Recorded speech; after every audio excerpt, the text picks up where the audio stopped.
السلام علیکم ورحمۃ اللہ۔ سوال کیا گیا ہے کہ 7 لوگ ایک قربانی میں، گائے کی قربانی میں مثلاً شریک ہیں، ان میں سے ایک شخص جس کا مال کمانے کا ذریعہ حلال معلوم نہیں ہوتا، تو کیا دوسرے لوگوں کی قربانی پر اس کا کوئی اثر پڑے گا، یا ان کی قربانی خراب ہوگی، یا صرف اسی شخص پر اس کا وبال ہوگا؟ دیکھیں، اللہ تعالیٰ نے قرآن مجید کے اندر ارشاد فرمایا، لا تزر وازرۃ وزر اخری، کوئی جان کسی دوسری جان کا بوجھ نہیں اٹھائے گی۔ اسی طرح اللہ تعالیٰ نے قرآن مجید کے اندر فرمایا، لیس للانسان الا ما سعی، انسان کے لیے وہی ہے جس کی وہ خود کوشش کرتا ہے، سعی کرتا ہے۔ اللہ تعالیٰ نے قرآن مجید کے اندر فرمایا، لا یضرکم من ضل اذا اہتدیتم، جب تم ہدایت پر ہو، سیدھے راستے پر ہو، تو کسی کا گمراہ ہونا یا غلط کاری کرنا تمہیں نقصان نہیں دے گا۔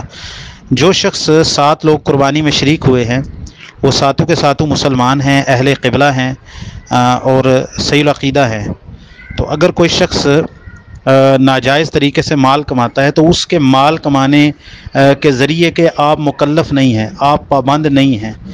نہ ہی آپ اس کے مکلف ہیں، نہ لست علیہم بمسیطر، جیسے کہ نبی صلی اللہ علیہ وسلم کو کہا گیا۔ تو آپ اس کے اوپر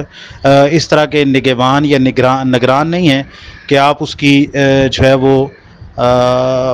ذمہ دار ہوں اس چیز کے، یا ولی الامر ہوں اس معاملے کے، کہ بھائی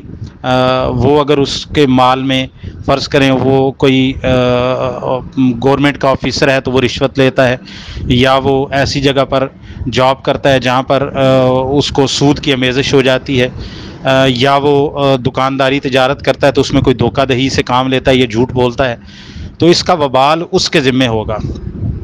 اگر کوئی حرام طریقے سے مال کما رہا ہے تو اس کا وبال اس کے ذمے ہوگا۔ قربانی کے میں اس کے شریک ہونے سے آپ کی قربانی پر کوئی اثر نہیں پڑے گا، وہ 6 لوگوں کی قربانی پر کوئی اثر نہیں پڑے گا۔ جیسے وہ مسلمان ہے ایسے آپ بھی مسلمان ہیں، اور جیسے وہ صحیح العقیدہ ہے آپ بھی صحیح العقیدہ ہے۔ اب اگر اس میں کوئی خرابی پائی جاتی ہے اس کی ذات میں، یا اس کے کریکٹر میں، یا اس کے مال میں، تو اس کا وبال اس کے ذمے ہوگا، آپ کے ذمے نہیں ہوگا۔ دوسرے لوگوں کی قربانی پر کوئی فرق نہیں پڑے گا، اور ہم اس چیز کے مکلف بھی نہیں ہیں، شریعت نے ہمیں اس چیز کا مکلف بھی نہیں بنایا کہ آپ لوگ جو ہے وہ لوگوں کی اس طرح جو ہے وہ نگہبانی کریں یا نگرانی کریں۔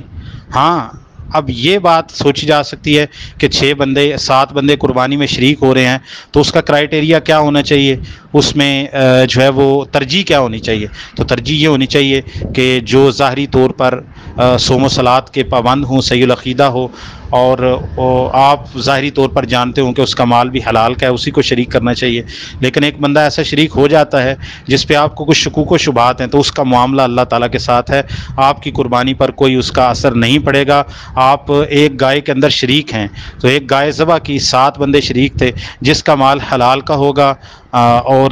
ذریعہ معاش حلال ہوگا، اس کی قربانی اللہ تعالیٰ قبول کرے گا۔ اور جس کا ذریعہ معاش حلال کا نہیں ہے، تو ان اللہ طیب لا یقبل الا طیبا، صحیح مسلم کی حدیث ہے کہ بے شک اللہ تعالیٰ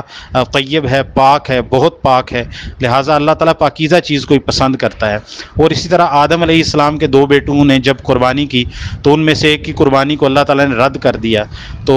جس کی قربانی قبول ہو گئی اس نے کہا، انما یتقبل اللہ من المتقین، اللہ تعالیٰ متقی اور پرہیزگار لوگوں کی قربانی قبول کرتے ہیں۔ تو اس کی اگر قربانی رد ہوگی یا قبول نہیں ہوگی، اس کے مال میں کوئی حرام کی آمیزش ہونے کی وجہ سے، تو اس کا اخروی معاملہ ہے، اللہ تعالیٰ کے ساتھ اس کا معاملہ ہے، اس کا قبول یا رد ہونا اللہ تعالیٰ کی بارگاہ میں یہ اس کا ذاتی معاملہ ہے۔ لا تزر وازرۃ وزر اخری، اس کا جو